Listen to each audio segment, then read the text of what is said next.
발전이 멈추면 그것이 곧 죽음이다. 생각하기에 따라 인생은 재미있기도 하고 인색하기도 하다.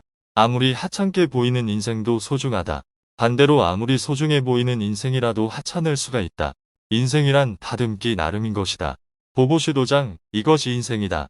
언제 어디서 들은 말인지는 모르지만 나는 가끔 이 말을 되새겨본다. 사람은 늙어서 죽는 것이 아니다. 한 걸음 한 걸음 길을 닦고 스스로를 닦아나가기를 멎을 때 죽음이 시작되는 것이라는 생각이 든다. 어떤 시간도 그저 헛되이 지나가지는 않는다. 어느 인생에도 낭비라는 것은 있을 수 없다. 실직자가 10년 동안이나 아무 하는 일 없이 낚시로 소일에 나갔다고 하자. 그 10년은 과연 낭비라고만 말할 수 있을까? 그것은 10년 후에 그가 무엇을 어떻게 하느냐에 달려있는 것이다. 낚시를 하면서도 무엇인가 반드시 느낀 것이 있을 것이요.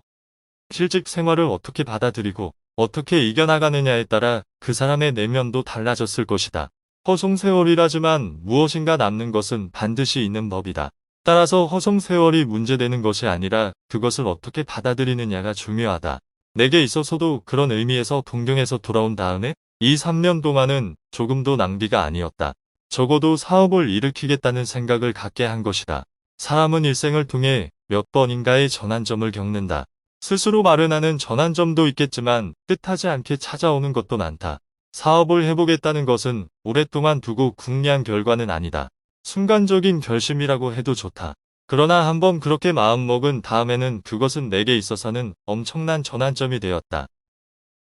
좌절을 겪어야 큰 그릇이 된다. 세상을 살아가는 데 있어 뜻하지 않은 불행이 찾아오는 경우가 많다. 또한 일이 잘 되어 나갈 때는 오히려 다가올 불행을 각오해야 한다. 기쁨 뒤에는 반드시 슬픔이 따르기 마련이기 때문이다. 따라서 지난 날의 불행을 잊지 않고 거울 삼는 것이 오늘의 행복에 도취되는 것보다 몇 곱절 더 중요한 일이다. 기업에 있어서도 마찬가지이다. 뜻하지 않던 좌절을 겪어본 기업가는 좌절을 모르고 자라난 기업가보다 훨씬 더 강인한 기업 경영 능력을 갖고 있다고 봐야 할 것이다. 미다 불 때 수장선고라는 말이 있다. 진흙이란 좋은 흙은 아니다. 더럽기도 하다. 그러나 이런 진흙의 양이 많으면 많을수록 불상도 큰 것을 만들 수가 있다. 물이 늘고 파도가 거칠어지면 위험하기도 하지만 그 대신 배는 그만큼 높이 올라앉는다. 떫은 감도 정성스레 잘 말리면 단감이 된다.